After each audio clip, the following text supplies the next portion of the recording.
Isabella Green sat by the window of her Austin apartment, the golden Texan sunlight streaming in through sheer white curtains.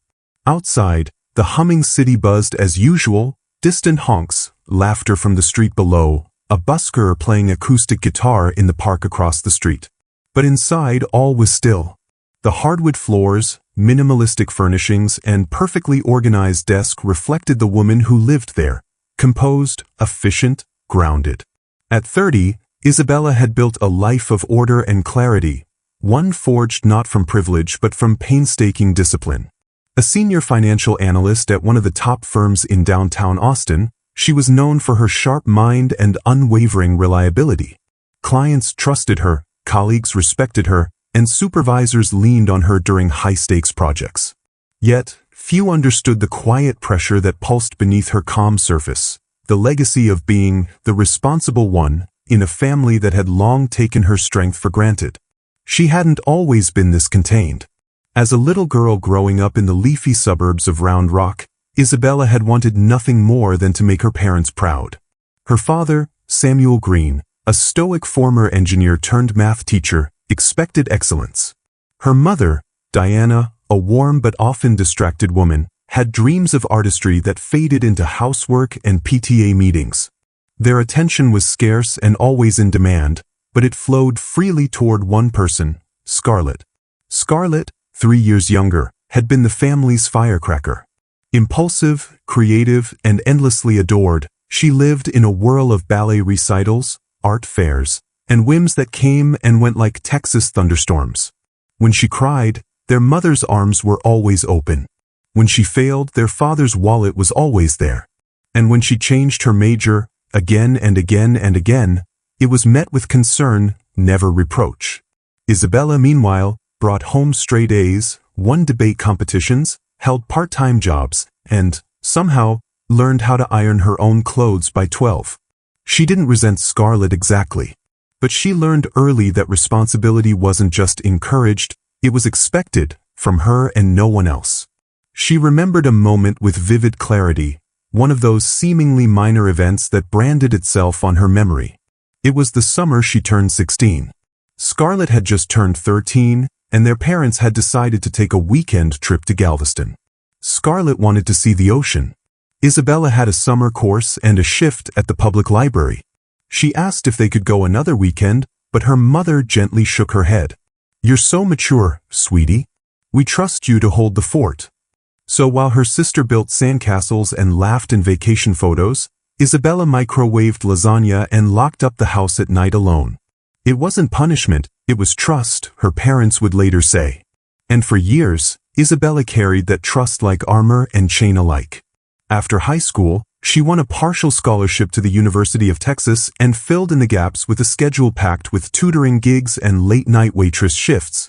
She majored in finance, inspired less by passion than practicality, and interned wherever someone would have her. She learned not just about compound interest and asset portfolios but about sleep deprivation, quiet dignity, and the strength it took to say no to weekend parties because rent was due. Isabella's parents helped where they could. But most of their resources, she knew, were going to Scarlett's unexpected detours, first an art school in San Francisco, then a culinary program in Boulder, then a gap year in Europe to find herself. Whenever Scarlett's ventures failed, and they always did, there was another one, glossier and more urgent, waiting in the wings. Her parents didn't see a pattern. They saw a dreamer who just needed one more chance. Still, Isabella loved her family. Fiercely even. It was a quiet love that expressed itself in practical acts, editing Scarlett's resumes, helping her parents understand their health insurance, sending flowers on their anniversary. She didn't resent the imbalance as much as she accepted it as inevitable. Some people are born to carry more. And some are born to believe they don't have to carry anything at all. By her late 20s, Isabella had a respected position at Whitmore and Klein Financial, an office overlooking Lady Bird Lake, and a sense of purpose carved from years of intentionality. Her social life was modest but fulfilling. She lived in a modern 2-bedroom apartment with Zoe, a cheerful pediatric nurse who filled the space with plants and playlists. And then there was Caleb. Caleb wasn't flashy. He didn't sweep her off her feet. He didn't have to. He was consistent. Smart, patient, curious.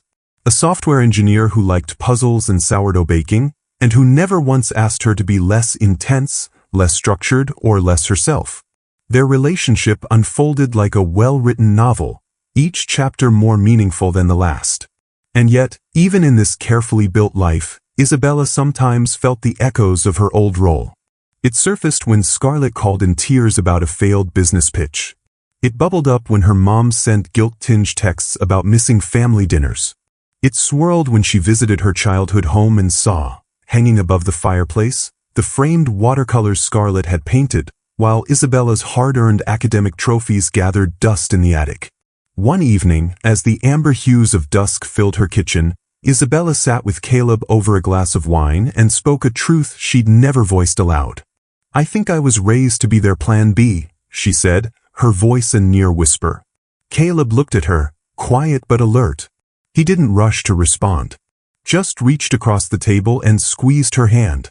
"I think you were raised to be the parachute," he said gently. "But that doesn't mean you have to keep being one." The words lingered. They weren't cruel. They weren't dismissive. They were liberating. That night, long after Caleb left, Isabella stood on her apartment balcony and stared at the Austin skyline, lights flickering like scattered stars. She thought of all the ways she had tried to be what everyone needed, and how rarely she asked what she needed. Not just financially, but emotionally, spiritually, fully. And for the first time, she let herself consider the radical possibility that strength didn't have to mean sacrifice. That love could include limits. And that boundaries weren't walls. They were the doors we build so we can walk forward with our heads held high. As the wind picked up, carrying the scent of blooming jasmine from Zoe's balcony garden, Isabella wrapped her arms around herself and exhaled. Not in frustration. Not in exhaustion. In relief. Because somewhere between the line items and projections, between the sacrifices and late-night shifts, she had found herself, not in opposition to her family, but in quiet defiance of a role she no longer needed to fill. And that, perhaps, was the real beginning of her story. It had been one of those Fridays where everything fell into place. The quarterly reports had been submitted on time, her department had praised her diligence in front of the entire finance team, and even Austin's notoriously unpredictable weather had decided to cooperate. Isabella Green drove home with the windows slightly cracked, the scent of blooming magnolias drifting in, and the feeling of accomplishment settling warmly in her chest. By 7:30 p.m., she was in her comfiest sweats, Thai takeout steaming on the coffee table, and a crisp glass of Chardonnay in hand. Her roommate Zoe was working a night shift at the hospital, so the apartment was all hers for the evening. A rare and sacred kind of quiet. Isabella exhaled deeply, savoring the peaceful hum of her minimalist living room. The scent of jasmine from the balcony planter wafted in as she reached for the TV remote. Then the phone rang. She glanced at the screen and smiled at it. He wasn't one to call often. Their usual conversations happened during Sunday check-ins. Maybe he was feeling spontaneous tonight. She swiped to answer. "Hi, Dad." "Isabella, sweetheart. Are you sitting down?" That tone. It was upbeat but off, forced. Her stomach instinctively tensed. "I am," she said slowly. "Everything okay?" "Oh yes, her father rushed. "We just have some exciting news." Before she could respond, her mother's voice cut in from the other line. "We couldn't wait until Sunday to tell you, honey." Now Isabella was fully alert. Her mother never conference called unless it was serious. Her heartbeat quickened slightly. "Okay," she said cautiously. "I'm listening." "Well," her dad said, drawing out the word like a magician about to reveal a trick. "We sold the house." Isabella blinked. "Wait, what?" "We sold the house," her mother repeated, thrilled. "Just yesterday. Full offer, cash buyer, no contingencies. Can you believe it?" "The house in Round Rock?" she asked, her voice already smaller than she wanted. "Of course. It was timed, Bella. We've been there 30 years, and the market is hot. And we have a new adventure ahead." Isabella stood up, takeout forgotten. "What adventure?" There was a beat of silence, too long, and then her father cleared his throat. "We've decided to invest in Whisker Retreat." "Whisker Retreat?" she repeated, not following. The luxury pet spa Scarlett's launching, her mother answered brightly. She's done so much research and we think it's really going to take off. Wait, what? Isabella's heart dropped. We've invested in Scarlett's business, her father clarified. Actually, we've gone all in. Nearly $350,000 total. Isabella's legs weakened. She lowered herself back onto the couch as if the weight of the news had physically knocked her down. You took your entire retirement and put it into Scarlett's new business? Well, not all of it, her mother hedged. We still have Social Security. And a little in savings, her father added. But most of it, yes. The silence that followed felt like a cavern. Scarlett's never successfully run a business, Isabella finally said, fighting to keep her voice level. She's never even held down a full-time job for more than 6 months. That's not fair, her mother snapped. She's a visionary. And this time, she has a real plan. She's passionate. You've always been so skeptical of her creativity. I'm realistic, Isabella replied, the tremor in her voice finally showing. That's not the same thing. Her father sighed, then shifted topics. Listen, we have another small favor. Just until Whisker Retreat gets off the ground. Isabella's stomach turned. What is it? We'd like to stay with you. Just for a few months. The line went quiet. Then her mother filled the space with the kind of tone that only made things worse. Expectant. Delusional. You're in that lovely 2-bedroom with Zoe, right? You always say how spacious it is. Isabella felt dizzy. I moved. Last week. Moved, her mother repeated, clearly caught off guard. I signed a lease on a 450-square-foot studio. I'm downsizing to save money for a house. Her father grunted. You should have told us. I didn't know you were selling the house, Isabella shot back. Or that you were emptying your retirement account into a luxury pet spa. Well, surely you can cancel the lease, her mother said, her voice already tilting into guilt. They'll understand. Family is more important. I've paid the deposit, Isabella said quietly. First month's rent. I've sold most of my furniture to fit in the new place. There's only room for me. There was a long pause. Then came the dagger. I can't believe how selfish you're being, her mother whispered, voice trembling. After everything we've done for you. A hot wave of nausea surged through Isabella. Selfish? I've paid my own way through school. I've never asked you for anything. Her father's tone sharpened. We supported you in every way we could. And now, when we need just a little help. You didn't ask for help, she interrupted. You told me you're coming to live with me. That's not the same. Scarlett needs our support, her mother said tearfully. She's finally found her calling. And I'm just supposed to abandon my plans? My home? Isabella asked, voice cracking. To fix a mess I didn't make? You're always so rigid, her father snapped. Maybe it's time you loosen up and prioritize people over numbers. Isabella closed her eyes, grief washing over her in waves. This wasn't just about real estate. It wasn't just money. It was history, decades of unspoken inequality coming to a head in one heartbreaking conversation. I need time to think, she said at last, her voice hoarse. Think quickly, her father said. We close on the house next week. When she hung up, she stared blankly at the untouched pad thai and then stumbled to the bathroom where she emptied her stomach. The grief, the betrayal, the impossibility of the situation. It hit like a physical blow. That night, sleep was a myth. She paced her apartment, her brain looping the call like a song she couldn't skip. Memories surfaced uninvited, Scarlett's sweet 16 where she got a car, while Isabella got a backpack for college. Her parents' smiling faces at every one of Scarlett's recitals, while they'd missed her National Honor Society induction for a family weekend getaway. By morning, her eyes were red-rimmed and swollen, but her mind was clear. She texted one word to her best friend, 911. Grace responded immediately, and within the hour they were sitting in a booth at Maple and Ash, their usual brunch spot. The smell of burnt coffee and buttered toast grounded Isabella enough to start talking. She told Grace everything from the call to the investment, to her new lease, to the emotional manipulation. Grace listened quietly, then set her mug down with a hard clink. No, absolutely not. Isabella looked up. They've done this to you your whole life, Grace said. Made Scarlett's chaos your responsibility. This is just the biggest version of it yet. But they're my parents, Isabella said weakly. They made their choice, Grace said, gentler now. And you're allowed to make yours. Isabella nodded slowly, staring out the window at the people passing by. She thought about Caleb, about the tiny studio waiting to become her sanctuary, about the career she had fought tooth and nail to build.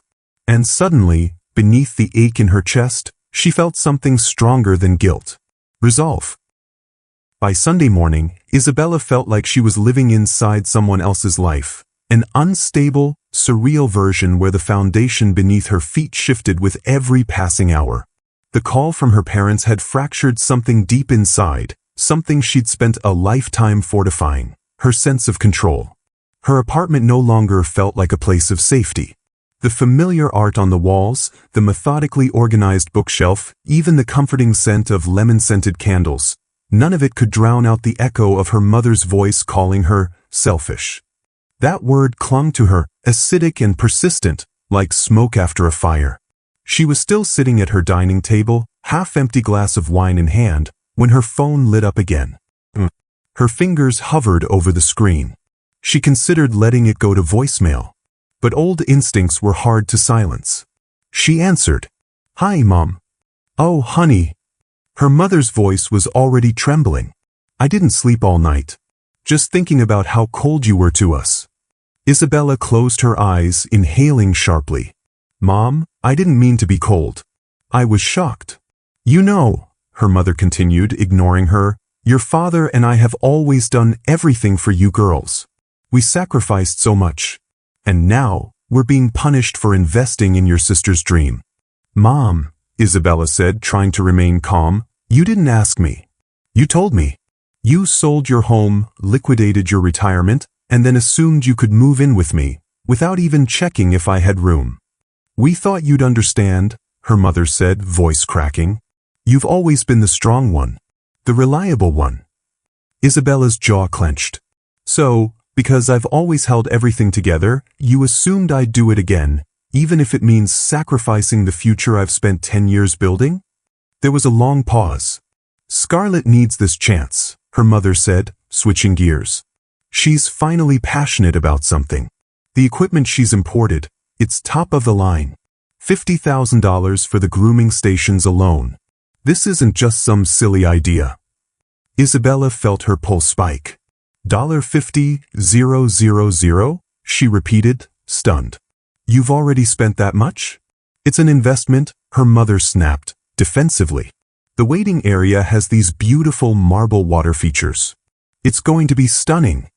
The disconnect was staggering.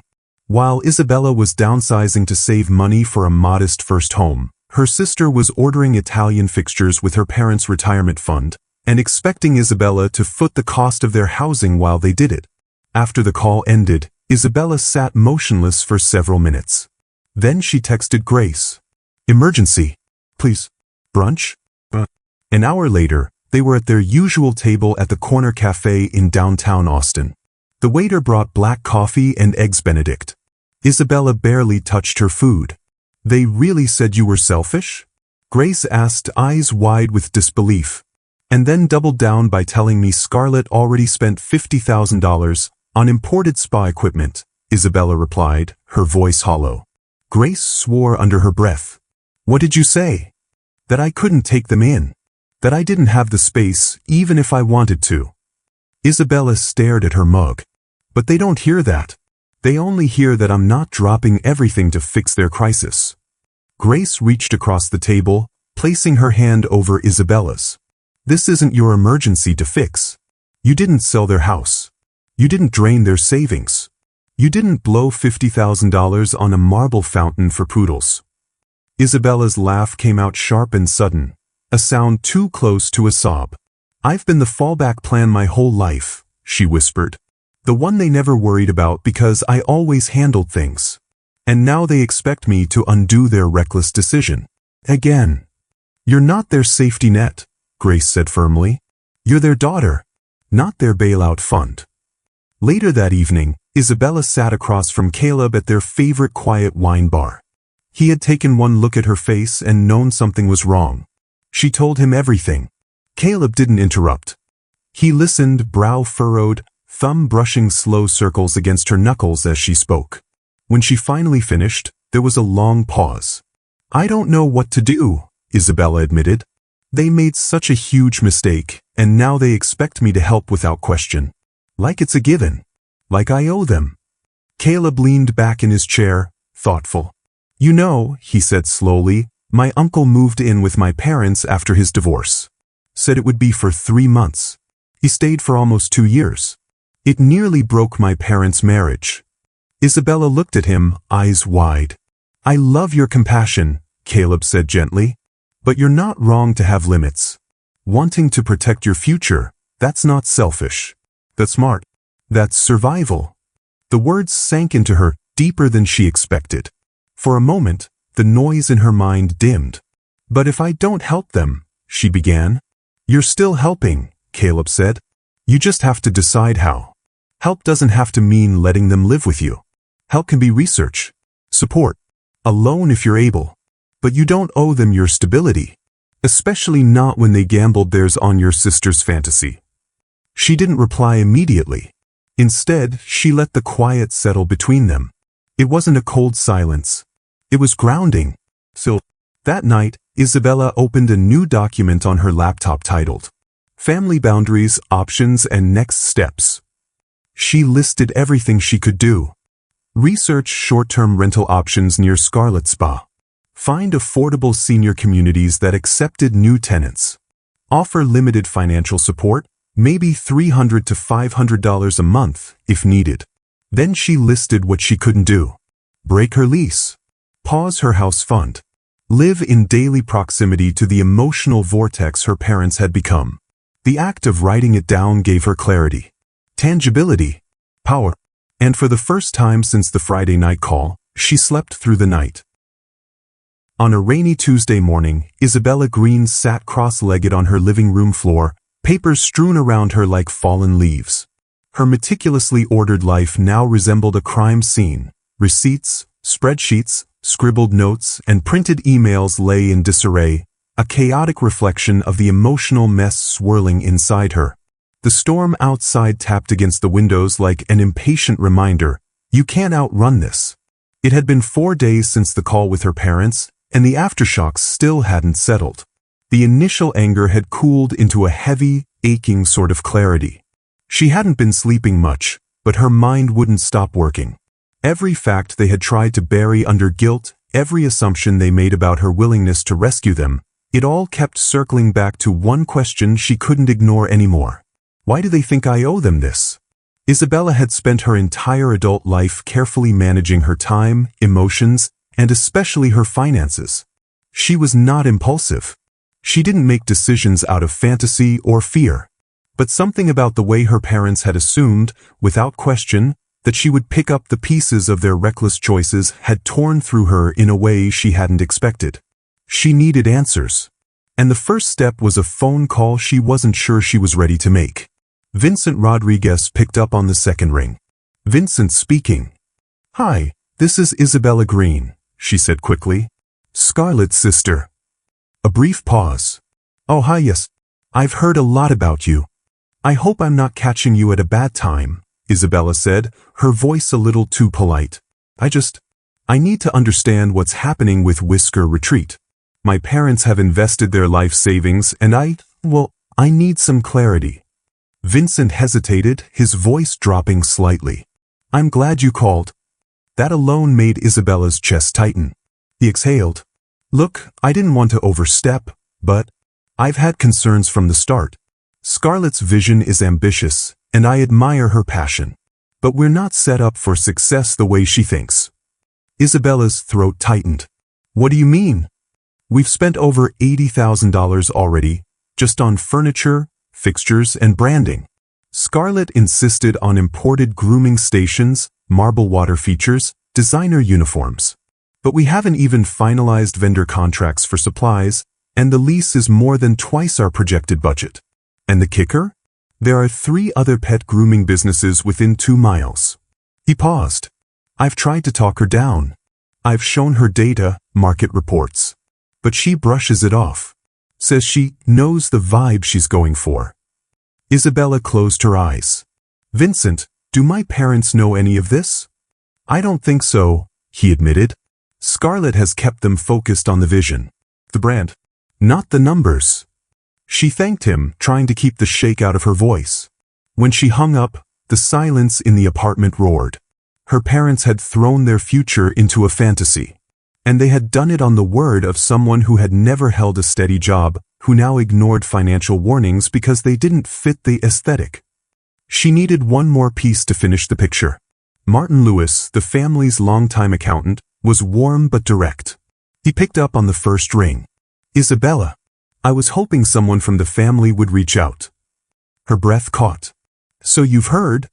I have, he said gently. And I'm concerned.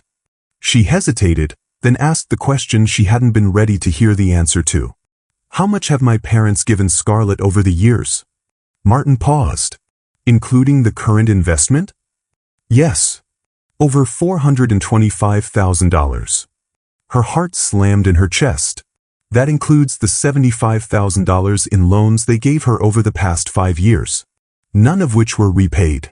Then there's the new business, $350,000 from the home equity and their retirement funds. With penalties from early withdrawal, they've already lost about 20% of that. Isabella gripped the edge of her desk. Did you ever advise against it? Every single time, Martin said. Especially this one. And they never told me, Isabella whispered. Martin sighed. Your parents believe in Scarlett. That's not a bad thing. But they're blind to the pattern.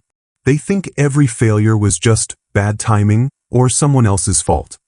After she ended the call, Isabella sat very still, the weight of the truth pressing down on her like gravity. They didn't come to her because they trusted her. They came to her because they assumed she would sacrifice herself, as she always had. She had believed, deep down, that being dependable was something noble. That being the strong one meant absorbing the chaos around her. But what it really meant was being taken for granted. And it wasn't just the financial sacrifice they expected. It was emotional, existential. They wanted her to set aside her life, her plans, her peace, for Scarlett's fantasy, yet again. She opened a journal that sat unused on her bookshelf, flipped past the first few pages, and began to write. I am not the fallback plan. I am not the fixer of others' recklessness. I am allowed to protect my peace without apology. The words came fast, almost desperate. But with each sentence, she felt the weight inside her shift. I am not cold. I am not selfish. I am building a life, intentionally, carefully, and I will not burn it down to warm people who chose to stand in the cold. She paused, tears running silently down her cheeks. That was the real betrayal. It wasn't that her parents made a bad decision. It was that they made it assuming she'd be the safety net. That they believed her future was less valuable because it was stable. That because she never needed saving, she was always available to save. But not anymore. That evening, she sat on her small balcony with a blanket wrapped around her shoulders and called Caleb. I think I finally understand, she said. Understand what?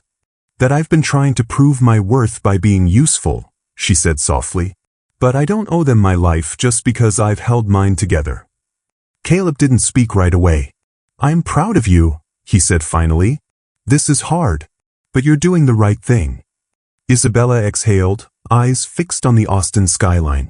For the first time, the city lights didn't make her feel like she was running behind. They made her feel grounded. The world was still turning, and she was still in control of her life. And now, she finally saw it clearly. She wasn't abandoning her family. She was choosing herself. And that was not only allowed. It was necessary. The cafe smelled of roasted beans and warm cinnamon. A quiet murmur filled the space, the kind that made it ideal for people looking to work or talk without distraction. Isabella had chosen it carefully, neutral territory, away from childhood memories, away from guilt-laced familiarity. A corner table near the back, just secluded enough but still visible to staff in case things got too intense. She needed calm. She needed witnesses. She arrived 20 minutes early, just as she had rehearsed. She laid out everything like armor, a slim folder containing her current budget, photos of her studio apartment, a copy of her lease, and a typed list of affordable housing options, including short-term rentals and retirement communities. On top of the stack, she placed a handwritten letter explaining her offer, $500 monthly support for up to 1 year, as long as it was used toward housing and transition costs. Her hands trembled slightly. Not from fear, but from the weight of finally confronting a lifetime of expectations. 15 minutes passed. Then 20. Finally, at 2:03 p.m., the bell above the cafe door rang. Her parents walked in, followed closely by Scarlett and, to Isabella's surprise, Vincent. Her mother looked tired. Her makeup was slightly smudged, and her hair lacked its usual volume. Her father's face was rigid, emotion held tightly behind a mask of stoicism. Scarlett wore oversized sunglasses and an expensive coat she definitely didn't buy on a budget. Vincent trailed behind them, clutching a leather portfolio and looking vaguely embarrassed. "Sorry we're late," her mom said flatly, sliding into the booth across from her. Isabella stood and offered a brief smile. "Thanks for coming." Her father didn't speak. Scarlett took off her sunglasses with an exaggerated sigh and slid into the seat next to their mom. Vincent hesitated before sitting at the far end. Isabella's voice was even but quiet. "I thought it was important we all talked face to face." Her mom nodded but didn't meet her eyes. Her dad just crossed his arms. Isabella took a breath and opened the folder. "I want to start by saying I love you all, and this conversation isn't about blame. It's about what's sustainable, for me and for all of us." Scarlett groaned under her breath. Isabella ignored it. "I've reviewed my budget, my lease, and all available housing options. I physically cannot host anyone in my new apartment. It's 450 square feet, with one main room and no extra space. Here are pictures if you want to see." She slid the photos forward. Her mom picked one up and frowned. "It's small." "It was a financial decision," Isabella replied. "I'm trying to save for a down payment on a home. This studio allows me to put away an extra $700 a month." Her father scoffed. "So your savings are more important than helping your parents?" "My stability is," she said calmly, "and I am offering help. I've compiled a list of senior-friendly apartments and short-term rental options within your budget range, and I'm prepared to offer $500 a month for a year to help you transition." Scarlett leaned forward, incredulous. "You're offering money instead of just letting them stay with you? That's insane. We're family." Isabella turned toward her, gaze steady. "Scarlett, you live in a 2-bedroom. Why don't they stay with you?" Scarlett blinked. "I'm in launch mode. I can't have distractions." The irony hung thick in the air. Vincent cleared his throat. "If I may," he said, surprisingly tactful, "I think it's helpful we're looking at sustainable solutions.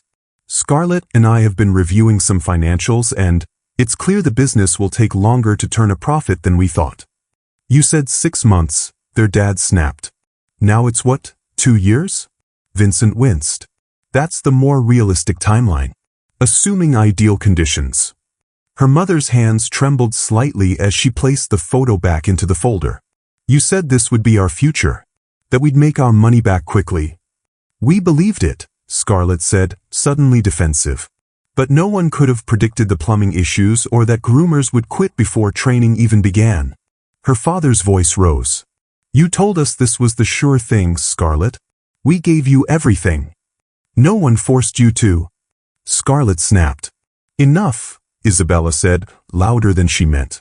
Everyone went silent. She softened her tone. "This isn't helping. Look, this offer stands. I will help financially, and I will help you find the right place. But I can't sacrifice my future. I won't." Her mother's eyes welled with tears. "After everything we did for you, this is how you repay us." Isabella breathed deeply. "You didn't put me through college. I worked 3 jobs and had scholarships. You didn't pay my rent. You didn't co-sign a loan. I built my life brick by brick." Her father slammed his fist on the table, making their coffees tremble. "You always thought you were better than us." "No," she said, voice shaking. "I thought I had to be perfect so you'd finally see me. But this moment, is not about punishment or superiority. It's about survival. And I'm tired of surviving for everyone else." Scarlett scoffed. "Wow. So dramatic." Vincent turned to her, eyes serious. "Scarlett, this is serious. Isabella's not being dramatic. She's setting boundaries. Something we all need to do." Isabella turned to her parents, her voice softer now. "I know this is hard. I know it feels like betrayal. But enabling the same cycle over and over again isn't love. It's slow destruction." Her mom's tears slipped freely now. "You really won't let us move in?" "I can't," Isabella said. "Not without losing everything I've worked for. And I won't lose myself again to keep the peace." They sat in silence for a long moment. The storm of words had passed, but the tension remained, suspended like dust in late afternoon light. Her father finally reached forward and pulled the folder toward him. "Let's take a look," he said gruffly. Her mother looked away, eyes red. Scarlett said nothing. But Isabella, she didn't cry. She didn't apologize. For the first time in her life, she didn't fold herself into someone else's crisis. She just sat there, breathing, grounded in the clarity of a boundary finally drawn. This was the moment everything shifted, not with screaming, not with slamming doors, but with a quiet refusal to keep sacrificing. The mood in the Green family had shifted. It wasn't a clean break or some triumphant moment of understanding. It was subtle, like the way a house creaks after a storm, settling deeper into the earth. Quiet, slow, unmistakable. 3 weeks had passed since the emotionally charged cafe meeting, and the fallout had been exactly what Isabella expected. Her mother's icy texts, her father's wounded silence, Scarlett's sarcastic social media posts about family betrayal. But then, gradually, something changed. Her father called her one afternoon. "Looking at that Sunshine Meadows place," he said gruffly. "They've got a woodshop. Your mother likes the garden." Isabella paused mid-keystroke at her desk. "That's great, Dad. We'll need help moving when the time comes," he added. "We're gonna rent a U-Haul." A small smile tugged at her lips. "I'll be there." Her mother didn't call, but she sent a photo the next day, raised planters filled with tomatoes. No caption. But it was something. The transformation wasn't instant, and it wasn't dramatic. But it was real. Scarlett, however, was a different story. Whisker Retreat had opened with quiet fanfare and a big marketing push, but the bookings weren't coming. A few curious pet owners tried the marble-bathed grooming stations, but word spread quickly about the high prices and the chaotic service. Reviews trickled in, overpriced, too fancy for the basics, my dog came home stressed. Then came the first emergency meeting. Vincent reached out to Isabella on a rainy Tuesday, his voice thick with stress. "Scarlett's spending more than we're earning. She keeps changing the branding, reordering furniture, reprinting brochures. I'm losing my mind." "She's chasing aesthetics over strategy," Isabella said. "Yes," he sighed. "And I don't have the authority to stop her." "But she listens to you, sort of." Isabella laughed softly. "She doesn't listen. She tolerates." "Still," Vincent said. "Can we meet?" 2 days later, they sat across from each other in a conference room at Isabella's office after hours. Vincent had a laptop, a binder full of invoices, and the slumped posture of a man on the edge. "I'm not asking for money," he said quickly, as if anticipating her boundary. "I'm asking for help. Just look at this with me." Isabella nodded. For all their differences, she didn't want to see Scarlett fail. She didn't want her parents' retirement to disappear completely. She spent 2 hours that night going line by line through Whisker Retreat's books. Vincent was organized but overwhelmed. The numbers told a clear story: $200,000 in expenses, less than $12,000 in revenue. Marketing was inconsistent. Staff turnover was high. Rent on the upscale building ate nearly 40% of monthly income. They'd signed a 5-year lease with no early exit clause. "Okay," she said, pulling out a notebook. We can't undo the past 6 months. But we can stabilize. First, you have to renegotiate the lease. Talk to the landlord about a graduated rent schedule or subletting options for unused space. Vincent scribbled furiously. Second, Isabella continued, the imported grooming equipment is gorgeous but impractical. Sell at least half of it. Use that cash to buy functional, affordable tools that are locally serviceable. It won't match the marble, but it'll work. Vincent looked up. Scarlett won't go for that. She will when the lights start turning off, Isabella said. Over the next few weeks, she unofficially joined the Whisker Retreat team, not as a donor, not as a cheerleader, but as a strategist. She worked nights and weekends, building spreadsheets, drafting new workflows, and creating a basic training manual for staff. She even cold-called other pet grooming businesses to benchmark service pricing and operational tips. Scarlett was, at first, resistant, dismissive. She argued over every proposed change, defended her vision with the tenacity of someone who mistook stubbornness for conviction. But reality had a way of being louder than pride. When their head groomer quit mid-shift because of faulty water pressure and disorganized scheduling, Scarlett finally cracked. She showed up at Isabella's door one evening, soaked from a storm, mascara running down her cheeks. I don't know how to fix it, she said quietly. I thought if it looked perfect, everything would work. Isabella let her in without a word, handed her a towel, and made tea. Scarlett sat on the floor, knees hugged to her chest. You know what I realized today? She murmured. All this time, I've been chasing something to prove I'm not a screw-up, that I'm not just the sister who floats through life. Isabella leaned against the wall beside her. You don't have to prove anything to me, she said softly. But if you want to learn, really learn, I'll help you. And Scarlett nodded. For the first time, she listened. Together, they drafted a streamlined menu of services, simple, affordable, and focused on quality. Gone were the boutique doggy facials and diamond-studded collars. In their place, organic shampoos, clear scheduling, and loyalty programs. Vincent handled landlord negotiations and secured a 6-month rent reduction in exchange for subleasing a corner of the spa to a local pet boutique. Scarlett sold the remaining marble fountains and imported dryers, finally embracing function over flash. Within 2 months, Whisker Retreat stopped hemorrhaging cash. They weren't turning a profit yet, but they had stopped the bleeding. And for now, that was enough. Isabella refused to take a paycheck. Her payment was watching her sister learn how to work.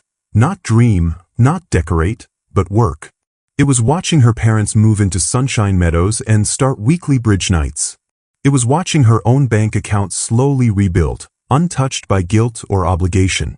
One afternoon, as she and Vincent wrapped up a logistics meeting, he turned to her. You could have walked away, he said. A lot of people would have. Isabella smiled faintly. I thought about it. Why didn't you? She paused, considering. Because helping someone grow is different from saving them, she said. I used to think it was the same. But now I know, saving someone strips their power. Helping gives it back. He nodded. You've got a rare kind of strength. Not rare, she said. Just hard-earned. As she left the spa that evening, walking toward the fading sun in her favorite part of downtown Austin, Isabella felt something deep within her shift again. Not collapse, not burden, but a rebuilding. Not for them. Not because they asked. But because she chose it, on her terms. And that changed everything. On a warm spring evening, nearly a year after the storm that cracked her family wide open, Isabella Green sat at her tiny kitchen table, reviewing the final draft of her upcoming community workshop, Financial Boundaries and Self-Worth, a guide for women. She'd been invited to speak at the local community center, a modest building tucked between a church and a flower shop in East Austin. The workshop had been Grace's idea, planted during one of their late-night talks over tacos and kombucha. You've lived it, Grace had said, and there are a lot of women out there still living it. Now, as Isabella looked over her notes, surrounded by piles of color-coded handouts and printed budget templates, she felt something almost foreign, pride. Not the fragile, approval-seeking kind she used to chase from her parents, but a quiet, rooted pride that came from living in alignment with her values. She got up, crossed the room to her small balcony, and stepped outside. The sun was beginning to set, painting the Austin skyline in soft strokes of amber and coral. Her little vertical garden thrived in the corner. Basil, cherry tomatoes, and lavender in matching ceramic pots she'd picked up at a thrift market. The studio apartment, only 450 square feet, had become a sanctuary. She'd mastered the art of folding her Murphy bed into the wall, transformed a shallow closet into a makeshift office, and learned to love the simplicity of a life with fewer things, but more meaning. From inside, her phone buzzed. A photo from her dad. It was a chessboard, half carved from a piece of oak. Made this in the shop today. Thought you'd appreciate the symmetry. Mom's making zucchini bread for the residents. Dad.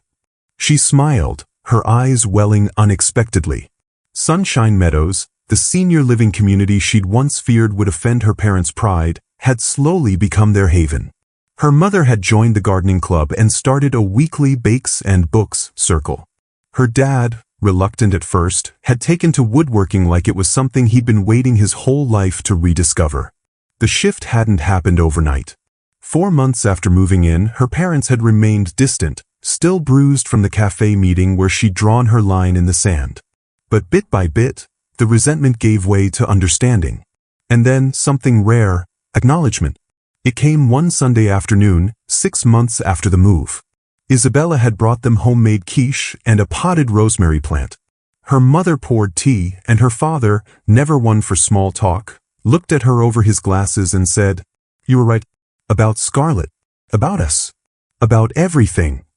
Her mother had added, her voice unusually fragile, "I thought loving you meant expecting you to be the strong one. But I see now, it also meant we never gave you space to need us back." The words didn't undo the years of imbalance. But they mattered. They were the beginning of healing. And Scarlett had changed. Not dramatically. She still wore the same oversized sunglasses and still hummed Lana Del Rey while she worked. But the spa had evolved into something more grounded. Whisker Retreat wasn't luxury anymore. It was practical, affordable, and gaining steady business. Scarlett no longer led with aesthetic. She led with service. She showed up, paid invoices on time, stayed late to clean up. When one of her staff members had a family emergency, she covered appointments herself, scissors in hand, sweat on her brow. The first time Isabella witnessed it, she stayed hidden in the lobby, watching through the glass. Scarlett, once the princess of daydreams and detours, was rinsing a Labrador with one hand while talking calmly to a nervous first-time client. Her sleeves were rolled up. Her smile was real. Later that night, she texted Isabella a single sentence. "Thanks for not letting me sink, even when I thought you were letting me drown." It wasn't an apology, but it was enough. Back in the present, Isabella heard a knock. She opened the door to find Caleb, carrying a bottle of wine in one hand and a takeout bag in the other. "Dinner delivery," he grinned, "and moral support, in case your slides crashed again." She laughed and pulled him inside. He made himself at home, like he always did, and she marveled, as she often did, at how easy it was to be with him. Caleb had never tried to save her. He didn't fix her or quiet her ambition. He simply stood beside her, through the family battles, the business chaos, and the emotional landmines. It was during one of their weekend walks through Zilker Park that he'd first brought it up. "Have you thought about the next step?" he'd asked, half teasing, half hopeful. "What, like getting a bigger apartment?" "Sure," he'd said, "and maybe a shared last name to go with it." They weren't in a rush. Neither of them needed a ring to feel committed. But they'd talked, openly, lovingly, about the future. About finding a 2-bedroom with sunlight and enough space for both a home office and a shared kitchen. About adopting a dog once their schedules aligned. About a life built not out of obligation, but of choice. Now, as they ate Thai food on the studio floor, music playing softly in the background, Isabella leaned against his shoulder. "I got an email today from the Women's Center," she said. "The workshop is already full." "Of course it is," Caleb said. "You've got wisdom people are dying to hear." She smiled. Funny how that came out of something so hard. He looked at her, serious now. Hard things make the best teachers. You're just brave enough to learn from them. Outside, the city pulsed quietly. A few sirens in the distance. A neighbor's laughter on the breeze. Isabella looked around her small space. Once a point of shame, now a source of empowerment. Everything here had been chosen deliberately. Nothing was accidental. From the color of the walls to the boundaries she'd drawn, this life was hers. And it was just beginning. The sun filtered softly through gauzy white curtains, casting golden stripes across the hardwood floors of Isabella and Caleb's new home. It was a modest craftsman just outside Austin. White trim, a wraparound porch, and a backyard with just enough room for a garden and weekend barbecues.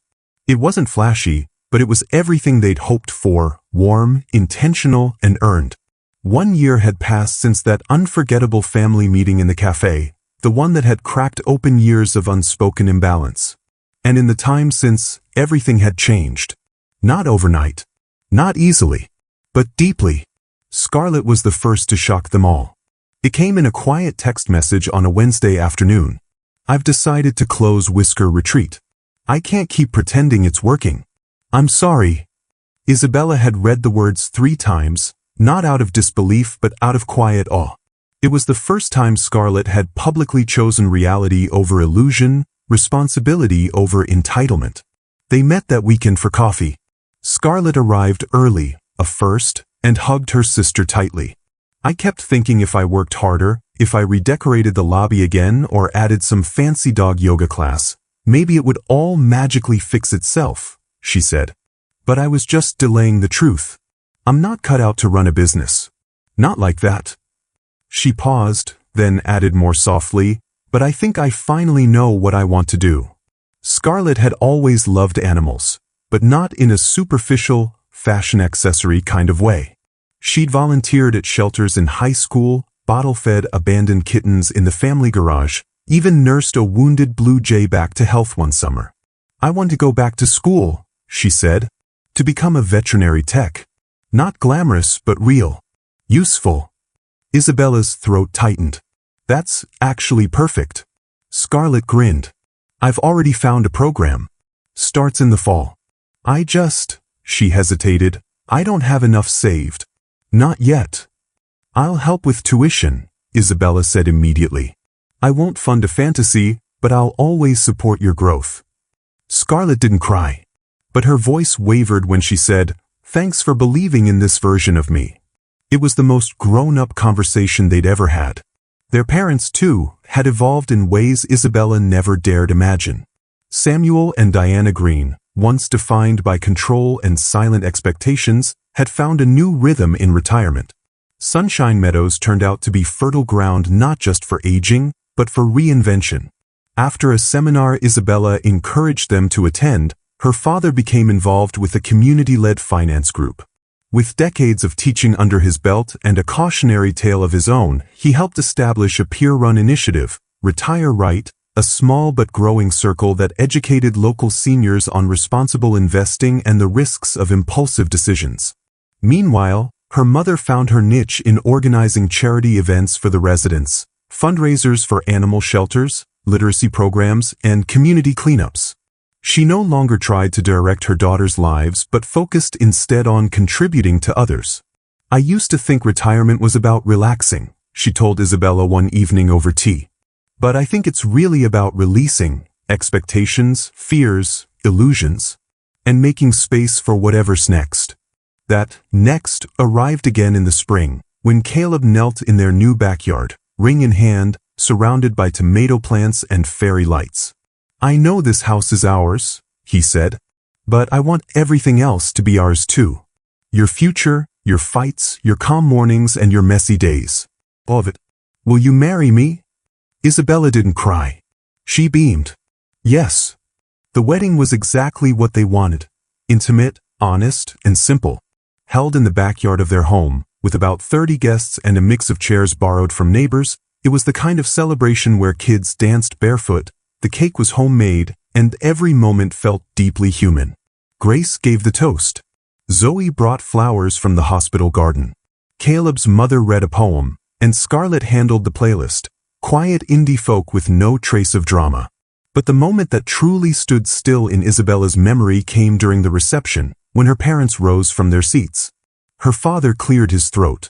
Her mother took his hand. Together, they walked to the makeshift altar beneath the string lights. "We've made a lot of speeches in our time," Samuel began. "Graduations, birthdays, apologies. But today, we speak not as parents giving advice, but as people still learning." Diana took over, her voice clear and tender. "We used to believe that love meant never saying no. That supporting your children meant giving endlessly, sacrificing always. But we see now, that isn't love. That's fear. Fear of not being needed. Fear of being left behind." She looked toward Isabella, eyes full of recognition. "True love," she said, "is learning not to depend in ways that keep your children small. It's standing beside them, not on top of them. It's letting them grow, even if that means growing away." The backyard fell quiet. Even the cicadas stilled, as if honoring the moment. Samuel added, voice breaking just slightly, "You taught us that, Isabella. By saying no. By saying yes to yourself. We're proud of you. Not just for what you've built, but for who you've become." There were tears. From many, including Isabella. She rose from her chair and hugged them both. For the first time in her life, there was no undercurrent of resentment, no weight of expectation. Just a family, flawed, healing, and finally real.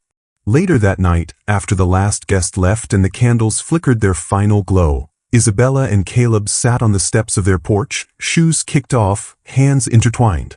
"What are you thinking?" he asked gently. "I'm thinking," she said, "how strange and beautiful it is that sometimes the hardest thing we ever do, holding the boundary, saying the hard no, is what actually opens the door to real connection." He nodded, resting his head against hers. "You didn't just save yourself. You helped everyone else rise with you." She looked up at the stars. "No," she said with a small smile. "They chose to rise. I just finally stopped lying down so they could keep standing on me." And in that quiet, starlit Texas night, Isabella felt more whole than she ever had. Not because she fixed everything, but because she had finally chosen what to carry and what to release. One quiet morning, months after the wedding and years after the unraveling that had changed everything, Isabella Green stood barefoot in her kitchen, watching the coffee drip slowly into the pot. Outside the window, sunlight danced through the leaves of the maple tree she and Caleb had planted in their backyard the day they moved in, a symbol of new roots. It had become her favorite part of the day. That small sliver of silence before the world began asking things of her. Before the emails, before the workshops, before the responsibilities.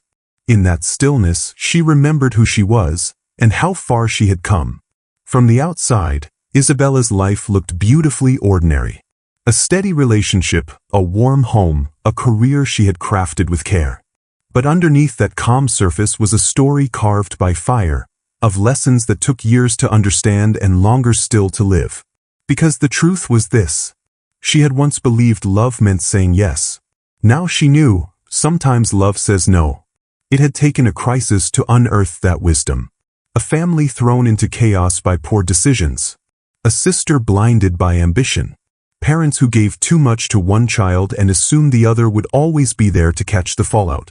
Isabella had spent her entire young adult life being dependable, quietly responsible, the one who fixed, supported, adjusted. She had believed, without question, that this was her role, and in many ways, her worth. But when her parents sold their home and poured their retirement into a doomed spa venture, asking, no, expecting Isabella to absorb the consequences, something inside her finally cracked. She had been furious, gutted by the realization that the people she loved most didn't see her boundaries as sacred, but as obstacles to their comfort. And for the first time, she had said no. Not cruelly, not angrily, but firmly. She said no to giving up her home. No to pausing her financial goals. No to rescuing her family from a problem she hadn't created. And in doing so, she expected everything to fall apart. The relationships. The illusion of being the good daughter. But something else happened instead. They grew. All of them. Scarlett let go of the fantasy she had clung to for years and returned to school, this time not to chase applause, but to earn something meaningful. Her parents, humbled by their missteps, began to live within their means, contributing instead of controlling. They started showing up for others, not just leaning on Isabella as their safety net. And Isabella, for the first time in her life, began living for herself. Not selfishly, but wholly. She rebuilt her finances. She created workshops that helped other women learn the same boundaries she had struggled to draw for decades. She nurtured a healthy relationship not rooted in fixing or being fixed, but in mutual respect and emotional generosity. In doing less for everyone else, she made room for herself to flourish. And it had all begun with one hard truth. You are not obligated to carry someone else's mistakes, even if you love them, especially if you love them. Because real love, deep, grown-up love, is not about self-erasure. It's not about silencing your needs to avoid guilt. It's not about carrying burdens that were never yours to begin with. It's not about being the strong one so others can stay weak. Real love has boundaries. Real love tells the truth. Real love lets people fall, so they can learn how to stand. In saying no, Isabella had made space for something bigger. Respect. Accountability. Healing. She had watched her family move from dependence to maturity. Not perfectly, but honestly. And as painful as that season of rupture had been, it became the very soil in which trust was replanted. Her father once told her, months after they'd settled into their new home, "You taught us that strength isn't just in what you give, it's in what you keep for yourself." That was the turning point. The moment Isabella realized her boundaries hadn't broken the family. They had saved it. She poured her coffee, added a splash of cream, and walked out onto the porch where Caleb sat with the morning paper, their dog curled at his feet. He smiled up at her like he always did, like she was home. She took her seat beside him, sipping slowly, the quiet wrapping around them like a blanket. "I was thinking," she said, "about how everything changed when I stopped trying to protect everyone from their own lessons." He looked at her thoughtfully. That's the paradox, isn't it? We're taught that loving someone means absorbing their pain. But sometimes the kindest thing we can do is let them feel it. She nodded. Because that's how we grow. He reached for her hand, fingers warm and familiar. "And we're all growing now," he said. That was the miracle of it. Her parents, now mentors in their retirement community, leading finance workshops with stories of lessons learned the hard way. Scarlett, in her final year of vet tech training, beaming with pride after her first successful procedure assisting in surgery. And Isabella, no longer the quiet backbone of her family, but a woman standing in her full strength. A woman who chose her peace, not because it was easy, but because it was right. She looked out at the garden they'd planted together. Tomatoes, rosemary, and sunflowers in bloom. A family built not on sacrifice and guilt, but on choice, respect, responsibility, and love, the kind that doesn't ask you to shrink to fit. Because the most important lesson Isabella had learned was this. You can love deeply and still say no. You can care fiercely and still hold your line. You can be kind without being a doormat. You can be loyal without losing yourself. That's not selfish. That's sacred. That's what builds families that don't just survive, but thrive. And as the sun climbed higher over their little house on the hill, Isabella breathed in the scent of new beginnings, wrapped her arms around the life she had chosen and smiled. She had not carried everyone, but she had carried herself. And that was enough.